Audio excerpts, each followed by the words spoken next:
On this episode of Bears Talk, we are going to recap what we heard from Bears general manager Ryan Poles and head coach Matt Eberflus at the 2023 NFL Combine. Go through what the conversation about Justin Fields, how it took a little bit of a better turn for Bears fans today, and what it means for the 2023 NFL Draft from a trade perspective, possible targets in the first round, and a little bit of free agency talk. We're going to bring my guy, Lorin Cox, from Locked On Bears onto the show. We're going to have a little Bears talk.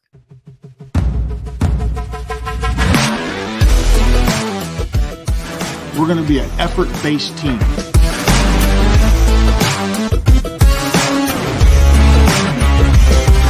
Darnell being Darnell.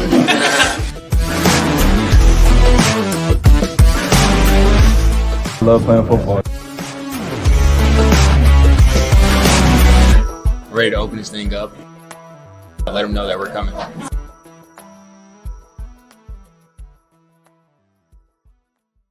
Before Lorin hops in here, you know what I got to ask all of you Bears talkers to do? Hit that subscribe button. We're getting so close to a milestone mark, Bears fans. If you hit that subscribe button, you could be the one that pushes us over that 1,000 subscriber mark. So do us a solid, hit that button, hit the notifications reminder so you get notified whenever a new episode of Bears Talk goes live. Make sure you follow us on your favorite podcast platform as well. You don't just have to watch this ugly mug talk about the Bears. You can listen to me as well and all the guests that we bring on here on your favorite podcast provider. And make sure you're following me on Twitter at Bryan Perez NFL. And my guest tonight, Lorin Cox at Cox Sports One. You can hear him on the daily Locked On Bears podcast, part of the Locked On Podcast Network. I listen to it every morning. Lorin, we finally have some news and notes to go through after general manager Ryan Poles and head coach Matt Eberflus met with the media at the NFL Combine. And it kind of feels good, doesn't it? We got a little bit more confidence. I think that the Mike Tannenbaum, Justin Fields, trade him, draft Bryce Young, all this nonsense. Is it time to finally put it to bed, Lorin? I don't think until that number one overall pick is a defensive player for the Bears or owned by another team, it's not going to go away until the final minute because it's such a juicy, tempting thing for everyone to try and speculate and talk about. But I'm hopeful that the noise will turn down a little bit and that, ESPN's main shows will find other football-related topics to talk about instead of rehashing the Justin Fields number one overall pick trade conversation for the fifth time this month. I mean, it certainly feels like Ryan Poles is not blown away by any of the quarterbacks in this year's draft. When he was talking with the media, he mentioned that same wow factor that he has to feel. He has to essentially watch a guy on tape. He's basically said it today and just look around the room and say, wow, that's something I haven't seen before, for him to feel like there's a guy who could be a better option than Justin Fields. And he was asked by one of the reporters in Indianapolis whether Justin Fields made him have those wow moments during the 2022 season. And he admitted that, yeah, he did. Like, sure, it might have been with his legs and it might not have been as the ideal pocket passer that every NFL team appears to be searching for, but you could kind of see behind the eyes, right, Ryan Poles, that Justin Fields is his guy. And Bryce Young, Will Levis, CJ Stroud, Anthony Richardson, you get the same feeling, Lorin, that none of these guys are really moving the needle much for Ryan Poles to really even create a quarterback controversy from inside Hallis Hall. Yeah, I think you can piece it together too with one of the things Matt Eberflus said when talking about like the value of the combine and stuff. And Eberflus said, yeah, 80% of our evaluation is just on the tape before we get here, right? This is just kind of medicals, checking some boxes that way and talking to the guys and see if they're like good fits for us.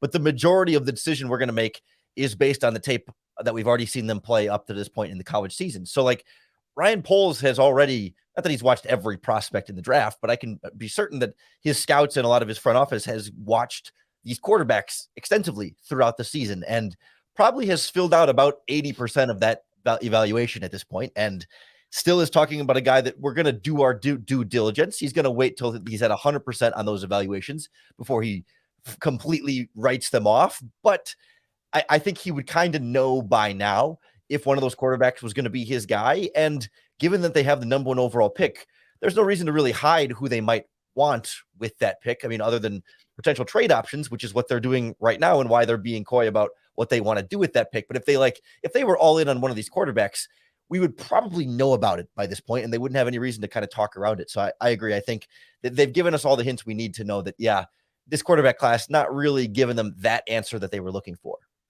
And I think it's pretty obvious why. I mean, when you actually watch the tape, I spent a little more time today, and Lauren, you and I had chatted about this offline.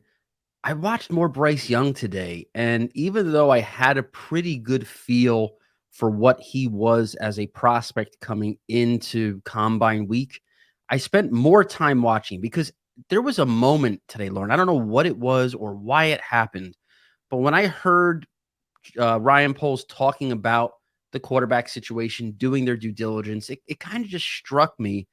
Maybe is it possible in this bizarre Chicago Bears universe that I especially live in? Am I just giving Justin Fields too much credit, thinking that none of these guys are even close to the prospect that he was in 2021? So I wanted to do a little bit of a deeper dive on Bryce Young, on Will Levis, and I came away from some of these Bryce Young games unimpressed. It's not that he's not a good quarterback prospect. It's not that I don't think he'll be a solid NFL starter, but I spoke with you, Lauren, about that LSU game and how it felt to me like that was the closest look we're going to get at Bryce Young and what life in the NFL could be like for him, especially if he was behind the Chicago Bears offensive line. And it looked to me like he just wasn't obviously nearly as effective with chaos in front of him. Now, he can be a dazzling playmaker outside the pocket, like you referred to. He is that point guard distributor who, from time to time, can just make you have that Ryan Poles wow moment. But during the course of the 4 quarters of that game, and I watched the Tennessee game and a few others, I just came away thinking this almost feels like what we saw from Mitch Trubisky when he was in Chicago, and things just were so chaotic around him. And even though he was billed as an accurate, quality pro passer coming out of North Carolina, when he got to the league, and because the chaos around him just leveled up so much, he was ineffective. And obviously, we see where he's turned up. Have you had a chance to take a deep dive in Bryce Young? And just generally speaking, where do you think his pro potential, his pro ceiling is? And should we even be entertaining the discussion of Bryce Young versus Justin Fields, the prospect? I mean, you and I aren't doing that. The Bears talkers out there and the listeners to Locked On Bears certainly, I don't think, are doing that. But you got ESPN and NFL Network and all the big media guys are talking about Bryce Young as if he's in the same class of quarterback, if not better, than Justin Fields. I don't think it's even close, Lauren. What do you think? Where do you fall on this? I do think, from the 10,000-foot view, like, it is good that Ryan Poles is doing his due diligence on his quarterbacks. Whether he should communicate it in the way that he did, a different discussion. But it is good to look at the quarterbacks and say, okay, since they have the number 1 overall pick, is there actually something there, just in case you feel like somebody could be that special someone? And I think for a guy like Bryce Young, I really like the name that you brought up there as a ceiling for him offline of Drew Brees, as a guy who's, shorter, decisive, accurate, works the pocket really well and can just find ways to get the ball to open receivers. And Lauren, I'm going to cut you off really quick. It's funny. If you remember who Ryan Pace compared Mitch Trubisky to in 2017, it was Drew Brees. Yep. Right. So sometimes the Drew Brees comp as a college quarterback could be a curse, especially if you're a Bears fan, because Mitch Trubisky was Ryan Pace's Drew Brees. Remember, Ryan Pace came from New Orleans. He had the up-close look at Drew Brees and all the intangibles and the accuracy and everything that made Drew Brees great. And Ryan Pace said that was who Mitch Trubisky reminded him of. So it kind of sends shivers down my spine, like the post-traumatic Trubisky syndrome here, that this could be happening all over again if Ryan Poles falls into that trap. But go ahead. Well, I think that kind of gets to my point, is that, like, you see where he could be a Drew Brees type quarterback, but it's important to keep in mind that how much of an exception Drew Brees was and has been. Obviously, if Young could be Drew Brees, you would sign up for that every day of the week. But it's the idea of, like, well, how likely is another player to be able to do what Drew Brees does, right? He's not the guy when you think about wow plays and jumping off the screen at you, like Ryan Pohl says, like, Drew Brees is not the cannon arm guy. He's not even the Patrick Mahomes, like spinning out of the pocket and whirling around at 180 degrees and somehow finding a way to get rid of the ball and find an open receiver. But it's like anticipation, timing, adjusting his body to make off angle throws, and just knowing how to lead receivers and make the wide receiver and the offensive coordinator right, even when the play or the route isn't quite wrong. Like, it takes such a special level of like intelligence and accuracy and anticipation to overcome the height and the other lack of, super elite physical traits, not bad physical traits, but not elite physical traits, that we really haven't seen very many quarterbacks with Drew Brees' style of like physical ability do it at that high of a level. They usually hit a ceiling much lower than that, unless they're just truly, truly special between the ears. And it's so impossible to predict or know whether a guy like Bryce Young can really be that level of special. And so many guys we've seen have some of those similar like accuracy from the pocket traits, but you just can't quite take it to that Drew Brees level. To be able to ascend to that level is so rare that I don't know that we can count on Bryce Young being right at that maximum ceiling. So he probably ends up being more of a higher floor, lower ceiling type guy that's still, like you said, very good, but doesn't have the dynamic ability that someone like Justin Fields does, where you feel like Justin can do like MVP caliber, Cam Newton plus style of quarterbacking. And remember something else. Drew Brees was a second-round pick. Drew Brees wasn't even a first-round pick. So we're talking about Drew Brees, who at the time that he came into the NFL, there was an argument that he was not viewed as this franchise quarterback, and he became that guy on his second team. He wasn't, the Chargers drafted his replacement in Phillip Rivers, and that's when he left and became what we now know of as the Hall of Fame guy in New Orleans. So Drew Brees, it's great to be compared to Drew Brees, the New Orleans Saint, but Drew Brees, the NFL draft prospect, was a second-round guy. Yeah. And Bryce Young, if you just looked at him tail of the tape, like we do with boxers, he's not a number one pick overall. And when I watch him play, yes, he's got the football IQ. He's going to destroy the interviews. He's probably going to know the answers to the questions before they're even asked, because he's that kind of point guard distributor. But I'm telling you, when I'm watching that tape, I don't understand even more so how we got here. I wanted to see a Bryce Young and feel like this is a franchise quarterback. So I get it. I understand why some people will say this, but Justin Fields has that home field advantage as being a Bear, and you keep that guy. It's not just that he's a Bear and we've all fallen in love with him after the 2022 season. He's just incredibly more gifted than Bryce Young. In fact, I think Will Levis is a better quarterback prospect than Bryce Young. And I know that comes at a little bit of controversy as well, because Will Levis is a little bit of an older prospect, doesn't have the consistent accuracy that Bryce Young had at Alabama. But if I was going to take a quarterback in the top 5 of this year's draft, Will Levis, to me, combines the NFL level traits from big body, big arm, big athlete. He can run. You hear that Josh Allen comp thrown around. I think that's a slippery slope to compare anybody to Josh Allen. But Will Levis has that profile moving forward. And when you look at Justin Fields, for example, the quarterback who's the closest to Justin Fields in this draft is like a cross section of Will Levis and Anthony Richardson. And if you were able to say that the Bears are going to move on from somebody to kind of reset the rookie contract, the 5-year rookie deal, I would think they would lean more toward a Will Levis, because he's a closer to being a finished product and has the upside that's more similar to Justin Fields versus a Bryce Young. Have you had a chance to take a look at Will Levis yet? And do you think that the Bears, and we'll talk about a possible trade out in a minute, do you think the Bears could end up trading out with a team so that team can get Will Levis? Are we all being like smoke screened here by Bryce Young, and he's not even going to be QB1, maybe not even QB2 in this draft? I really think it's going to come down to every team's individual flavor and kind of what they have on the roster right now. Like, because I can see a team looking at Levis or Richardson for that matter and seeing, I think Levis has mechanical deficiencies that you really want to work on. I mean, in terms of like the feet being kind of all over the place, and it causes him to miss some throws too high, and sometimes some throws too low. He'll one hop him, and it's just like he hasn't honed that down to really kind of get his gauge. And he wants to fire he wants to fire bullets in there, and sometimes the bullets go low and sometimes the bullets go high, but he's And I think, Lorin, I think that's why he's getting a lot of Josh Allen comps. Because if you remember Josh Allen coming out of Wyoming, Josh Allen was a guy who literally his completion percentage was barely over 50%, and he was firing rockets on all three levels of the field. And accuracy became one of his biggest questions because of sloppy mechanics, sloppy feet.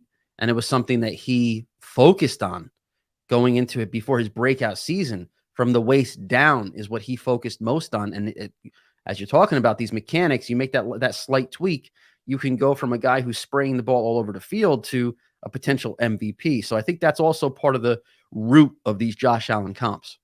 sure.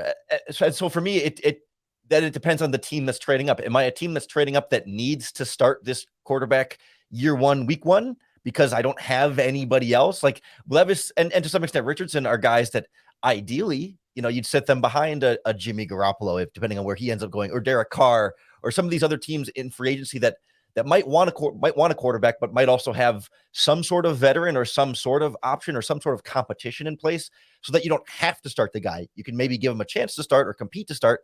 Like Washington has Sam Howell and maybe Taylor Heineke. Like that could be a spot where you bring in a guy like Levis and say best man starts, and maybe it's Levis, maybe it's not, and you can have some time to develop them if you need to, as opposed to a team, like Carolina or whoever that might just need a week one starting quarterback. And does a guy like Bryce Young or even CJ Stroud give you something that you feel is a little bit more pro ready and somebody that still has some ceiling there, even if it's not the dynamic tools of Levis or Richardson? So I don't know that we're ever going to get to like this one prospect is the universal guy who should be the number one overall pick, because I just think there's enough slight red flags with each individual guy that teams are going to have a certain profile that they like and they see as the best fit for their team. And I can see the ceiling for Levis and Richardson being like, oh yeah, let me go get that guy. And I can see the floors for Stroud and Young being like, hey, let's have some job security and know that this rookie will at least be a good starter and maybe something greater.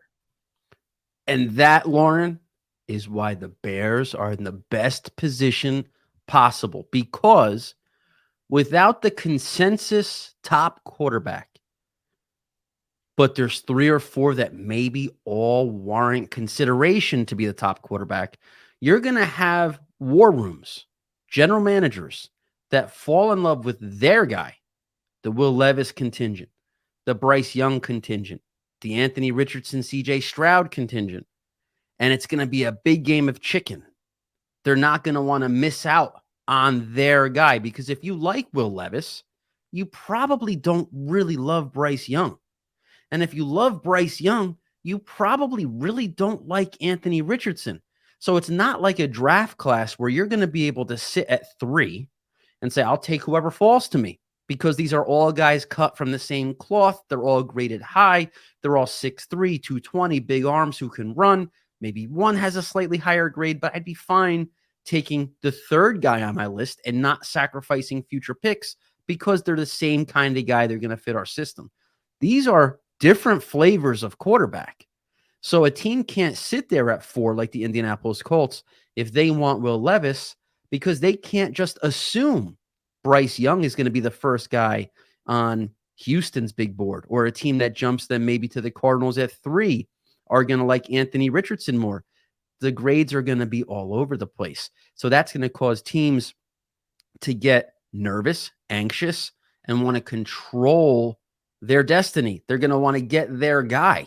It's not like when the Jaguars were picking first and took Trevor Lawrence. Everyone knew first picks off the board, everyone would have taken Trevor Lawrence with the first pick. So the draft really started at number 2, right? And when Zach Wilson and Trey Lance, there was some jockeying back and forth. It left some intrigue, and it opened up an opportunity for a trade like the 49ers did to go up and give up the world to get their guy, Trey Lance, and not risk maybe it was Mac Jones or even Justin Fields who slid to them. They wanted their guy. So this is a draft that's very similar to that without the clear-cut number 1, which makes the number 1 pick even more valuable, in my opinion, even though the prospect isn't as high of a grade. So let's kind of transition, Lorin, into the first round trade. I think we really learned in Indianapolis at the NFL Combine from what Ryan Poles and Matt Eberflus were talking about, that this flexibility that they have to trade out and to plug a lot of these rosters' needs with high-end talent by acquiring draft picks, it's pretty obvious that that's going to be the goal, right? They talked about the blue player on their big board. That's the highest grade they'll give a guy, that color chart. We all know it's probably Jalen Carter. It's probably Will Anderson. Ryan Poles mentioned about how guys on the edge can be multipliers because the offensive line shifts to that side, or guys on the interior can be multipliers because of all the attention they command from the offensive line. He's talking about Will Anderson and Jalen Carter. Like, that's obvious that's who he's referring to. But it seems to me like we're going to have a lot of activity over the next couple of weeks with the Bears trading back. You are Ryan Poles. You have an opportunity to make a trade with whoever you want in the first round. You can go to any pick and you can, within reason, name your price. What is the pick you're targeting and what's the haul you're looking for? I think no matter what, I need to get a future first round pick as part of this haul. And obviously you're going to get multiple draft picks beyond that. But like, if I had to prioritize, like if like I want to move farther than 2, if I'm going to move down, and maybe I move down twice, but like I want to end up down farther than 2 because I really want that 2024 extra first round pick as insurance. And, if you're also getting a second round pick this year and maybe a fourth round pick this year or whatever it might look like, that's fine. But that insurance of a future draft pick to make this number 1 overall pick, whatever you get for it, to be able to extend the ripple effect that this trade has as long as possible with significant picks is the number 1 priority for me. It's guys this year, but it's also guys next year and maybe the year beyond. Like I really love the idea of, moving down to 7 or 9 with the Raiders or the Panthers and trying to get that third future first round pick, to get one this year, next year, and the year after that. And to be able to say, like, this team is set up with draft assets for 3 years from now. Because as much as, I think Jalen Carter and Will Anderson could be very, very good NFL players, the Bears are just not one really good NFL player away. And these guys might be blue chips, and these guys might be guys that are hard to find in other ways. But so often we see great players outperform their draft status. And it's not always the guys that are taken in the top 3 that end up being the 3 best players in the draft. There's enough variety and enough of a crapshoot there that I feel like, I can trade to 7 or 9 and maybe still get an edge rusher like maybe Tyree Wilson, although that he might not last that long at this point, or get a great wide receiver or a great offensive lineman at that spot, get another early second round pick, get a couple of future draft picks, either multiple future firsts or a future first and a future second, to get even more good players the following year and build out that foundation of the roster, not only with rookies this year, but adding extra to the foundation the following year and maybe even the year after that.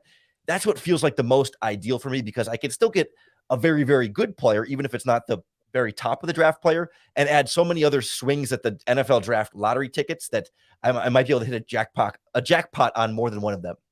And like, we talk about Will Anderson, right? And I love Will Anderson. He would be my pick over Jalen Carter, I think, right now. I think we have plenty of time to change that opinion. Will Anderson, maybe he's a Micah Parsons, right? An absolute disruptive, game-changing, offensive eraser on the edge. But like, let's look just 2 years ago. The Bears had an edge rusher who set the single-season franchise record, Robert Quinn, 18.5 sacks. Amazing year, but it did nothing for a team that was just the only thing they could hang their hat on was Robert Quinn's 18.5 sacks. The team was just an average to below average roster. And despite having that one killer on the outside, it's fun for fans to do a sack count, but it didn't do anything to build an actual roster, to build a competitive week in and week out team. So are you kind of getting the same type of impact with Will Anderson, 15 to 16 sacks a year? And yes, you have it over maybe a 5 to 7 to 10 year window, but we saw what 18.5 sacks does from one guy. It doesn't really move the needle all that much. You need to fill out the roster, and kind of contradicting myself here, you'd kind of have to build from the inside out, right? That's the old school mentality. You build from the inside out. And the best way to do that is with the best chance you have at winning the lottery is by having as many tickets as possible that you're scratching off, right? And it's kind of what you're talking about, Lorin. The more tickets the Bears can get, not only in 2023, but in 24 and maybe 2025, the better the odds that they come out of having the number 1 pick with 1 or 2 or maybe even more all-pro players, because that is what the number 1 pick has to turn into. It has to turn into an all-pro player, if not players, after making a big-time trade. So if I were Ryan Poles, I'll ask myself this question. I'm looking at Carolina, and I'm saying, I'll go back to number 9. I'll go back even further than that. Hey, Washington Commanders, do you want to go from 16 to 1? Let's talk. Pay up. Let's talk. Because to be honest, Lorin, you made a great point. This trade has to have a ripple effect into future years. Why? Because the 2023 draft, it's an average draft. It's solid. It's not spectacular. You don't have 20 guys in the first round who everyone's excited about being possible Pro Bowl talents. You have maybe 4 or 5. So if you're going to trade back to 6, 7, 8, 9, keep going, because the player you'll get at 15 or 16 or 17 is the same quality player you will get at number 7 or at number 9. The offensive tackle prospects, you mean there's a big drop-off between Peter Skoronski or Paris Johnson or Broderick Jones or even the other guy from Ohio State, DeJuan Jones, the mammoth we saw at the Senior Bowl? Where's the drop-off between those guys? Yeah, I'm fine taking any one of them at 16. If you're looking at wide receiver in the first round, Matt Eberflus hinted at wide receiver being a target. They want that game-changing playmaker. Those guys aren't coming off the board until maybe pick 16 or later. So the Bears can go back pretty much as far as they want, and the further they go, the more picks in 24 and 25 they are going to get. Lorin, we are on the cusp of free agency kicking off. Daron Payne, franchised by the Washington Commanders. T. Higgins, even though he's not a free agent, the director of player personnel, Tobin for the Bengals, came out at the combine and said, hey, T. Higgins is a Bengal. You need a wide receiver. That's your own problem. He's not getting traded. So Bears fans hoping that a T. Higgins, sign and trade type of deal was coming this offseason probably need to put that to rest. Those were kind of 2 names that Bears fans have kind of clung to as these are the guys that would make the offseason, the veteran acquisitions that will make our offseason. Now that they're pretty much gone, what do you think? Give me a name or 2 or more that you think Bears fans should be zeroed in on over the next couple of weeks when the free agency bell goes off as guys that are realistic, not just like obvious names that the Bears could sign, but a player or 2 that you think are realistic, big ticket players that could end up being with the Bears by the time March comes to an end. Yeah, I think we need to make sure we have our expectations set, right? Because it's not going to be Daron Payne level guys. It's not going to be exciting, young, top of their position guys with a bunch of upside. I really don't. I mean, there's a reason those players don't get hit free agency and don't often get traded without some other sorts of circumstances there, or just a very astronomical price tag like a Tyreek Hill or a Devontae Adams, where you're giving up, multiple first-round picks or future draft picks to get somebody like that. And so in free agency, I mean, we heard Ryan Poles kind of talk about it, like, we're going to look at some of the big ticket guys, but we're going to be smart about it. And we got to keep financial flexibility for next year and the year beyond. And we're not just going to blow our load on one big free agent at the top and outbid everybody. They're going to try and stack up multiple, not low end free agents, but, sort of that second tier type of guy that, you don't get as excited about a DJ Chark at wide receiver, for example, right? He's been a 1,000-yard guy before, but has had some down years the last couple of years and has had some injury in there too, but has some real upside at wide receiver that you could get excited about. Or, I mean, I know your guy, Saquon Barkley, is going to be the name that you want to go to, but like, I'd be fine with like a Jerick McKinnon as a nice complimentary back to Khalil Herbert, a great receiver out of the backfield with some speed, right? It's not Lorin, if the Bears sign Jerick McKinnon, if the Bears sign Jerick McKinnon, on Twitter, I say, we will riot. Bears fans will riot. The Bears fans will riot. If with $100 million to spend, they sign Jerick McKinnon. No, Lorin, you got to bring more heat than that, brother. Jerick McKinnon is not getting it done, man. He is not getting it done. Jerick McKinnon for $3 million would be a great one. No, I don't care. I would rather you know what? The Chicago Bears are one of two teams that have to spend money to get above the salary cap floor, right? Them and the Falcons. Otherwise, the NFLPA has the ability to sanction NFL teams, make them pay money. I would rather the NFLPA force Ryan Poles and penalize him because he didn't spend enough than him spend $3 million on Jerick McKinnon. I'm not saying Jerick McKinnon is the day one big signing acquisition, but somebody like that, like that's why I'm trying to set expectations more properly there, because I feel like you can get to that salary cap floor with a couple of big signing bonuses here and there. I mean, it's not like they're going to struggle to spend $100 million without even taking a big dip out of their salary cap space, just the way you can move the money around. But that's what it feels like to me. It's Listen, Ryan, Lorin, let me tell you something. If Ryan Poles says, hey, we're pumped this big offseason with all this flexibility, making a big power play. We were smart, and we signed DJ Chark and Jerick McKinnon. Bears fans, get fired up for 2023. That would be a disaster. I'm telling you right now what I'm thinking, Lorin, where I think the Bears are headed, they're going to spend a lot of money. I think Ryan Poles is, of course, going to be responsible, but he's also going to know I can fix my offensive line with a couple of strokes of the pen in free agency. Offensive lineman by trade knows if a veteran's been good for 4 or 5 years in this league, he'll be good in year 8 and year 9, barring injury. It's a very good use of resources. You're going to see a guy like Mike McGlinchey, Caleb McGarry. They're going to be a Chicago Bear if they don't get franchised. Does McGarry get your juices? Like, to me, McGlinchey, sure, and Orlando Brown, sure. But McGarry had one good year in Atlanta, but he hasn't had 4 or 5 good years. Like, that, McGlinchey's in that tier for me. Like Jerick McKinnon, it's like, okay, sure, he'll be more affordable and can kind of lock down a spot. But Bears fans aren't getting excited about Caleb McGarry coming over. I don't know, Lorin. I look, you have a good point. Caleb McGarry hasn't had the career resume that those other guys have, but Caleb McGarry over Larry Borum or Alex Leatherwood. I mean, who's going to be the right tackle next year? Riley Reif? I mean, give me Caleb McGarry. Give me Mike McGlinchey. Give me any of these free agent offensive linemen that are on the market. That will get the juices flowing, and it will be an upgrade for the Bears. Javon Hargrave. I mean, you don't think he's a guy that now with Deron Payne off the block? Here's another thing, Lorin, that not a lot of Bears fans or, even the analysts, I think, are kind of overlooking. Ryan Poles, his first big attempt, his first big swing in free agency, might have given us a clue for where he's going to go first again this year. Remember, he tried to sign Larry Ogunjobi, a 3-tech, to a big contract. That would have been a big contract by Bear standards in last year's free agency. Failed the physical, the deal got voided.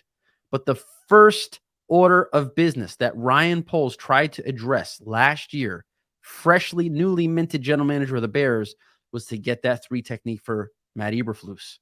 Javon Hargrave, if he hits the open market, we know Payne's off the block, but if Hargrave hits the market, you don't think Poles is booking him a first-class private jet into Chicago and opening the checkbook and say, look, what do you want? What's it going to cost? To me, it feels like Hargrave or bust, right? And it feels like a lot of these positions are like that. It's like, if you don't get Hargrave with Payne off the board, then it's like, it's a rough list. There's the guy Onyemata from the Saints. There's Draymond Jones, who was he's an interesting guy. Yeah, he's an interesting guy, but he's been like an 8-sack guy. Like, that's very good, but like, he's in that second tier, right? Or like, and that's why I feel like the Bears are going to end up in that range at pretty much every position. Like, yes, Javon Hargrave would be great. I think he'd be an high impact pass rusher at a really key position.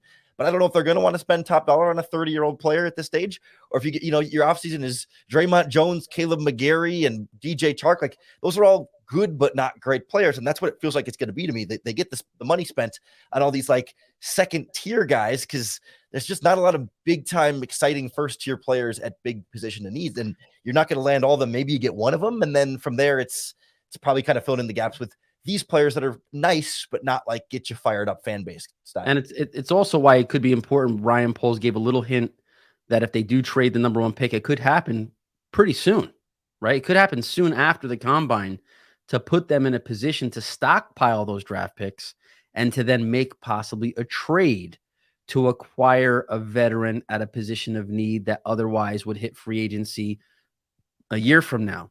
2 years from now, a player that his current team doesn't want to extend, can't afford, has multiple players at the position. That's why T. Higgins was a logical target. Brandon Ayuk from San Francisco, another logical target, a wide receiver who, first round guy. He's going into year 4. He might want to get paid. That dude would be the wide receiver 1 in Chicago if they could pull off a trade for him. So speaking of trades, trading the first overall pick, we already talked about your perfect identified target for the first round. The player, irrelevant at this point. We don't know where the Bears are going to pick. But I want you going on the record, on Bears Talk right now, forever memorialized in the world of YouTube and podcast metaverse. When do you think the trade goes down? Give me a date on the calendar that you think Ryan Poles pulls off a trade out of the number 1 pick. And I so hope you get this right, because it would be great Twitter content. I think it's going to be after free agency starts. I think teams are going to want to see how the quarterback carousels before they really commit to that number 1 overall pick. And so if I had to throw a date on it, I'm going to say my birthday. He makes the trade on March 27th. That's when the number 1 overall pick is dealt. Fantastic. First of all, great nugget for all Bears talkers out there. Lorin Cox at Cox Sports 1. His birthday is March 27th. Lorin, throw your Venmo account up on Twitter. Get a couple of birthday hat tips there for you. March 27th is Lorin's prediction. I'm going to make a prediction of my own. March 17th. I think you're going to see the negotiation, the 2-day negotiating window open. March 13th, I think, is when it starts to the 15th.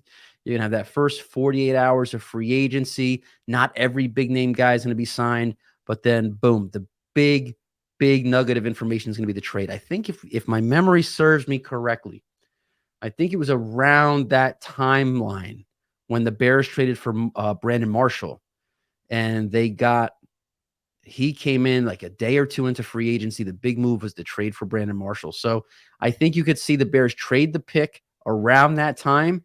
And if there is a domino effect, I wouldn't be surprised if Bryan Poles has his heart set on a veteran and is targeting an early trade of the pick in order to facilitate the next trade for the veteran, that it's not like a bang, bang effect where Ryan Poles agrees to trade A, knowing he already has trade B lined up as well. So March 26th, you said? 27th, a.k.a. the birthday of the one and only at Cox Sports 1. I'm saying March 17th. I will say March 17th was the exact date the Jets traded up for Sam Darnold in that draft. Listen, it's destiny. It's destiny. Hopefully somebody else trades up with the Bears. The Bears avoid drafting the next Sam Darnold. Everybody wins, right? You know how we can win here, Bears talkers? You know the deal. Subscribe on YouTube. Go to your podcast provider. Subscribe, rate, and review the show. I appreciate it. Go over to Locked On Bears. Subscribe there. Rate and review Lorin's show after you listen to a few episodes. I promise you will not be disappointed. Follow Lorin at Cox Sports 1. Follow me at Bryan Perez NFL. Make sure you go to Bears Talk at bearstalk.com for all your latest Chicago Bears news and notes. And we do have a merchandise store there too, or swag, or whatever the cool thing is now to say, to pick up some cool graphic tees and whatnot. Support Bears Talk. Most importantly, Bears fans, keep coming back. We're pumping these shows out now, man. We're like a couple days a week here. We got Adam Rank. We got Lorin Cox. We're going to have David Kaplan on. We're rocking and rolling now. Let's have some fun. Let's keep talking Bears. And always remember, bear down.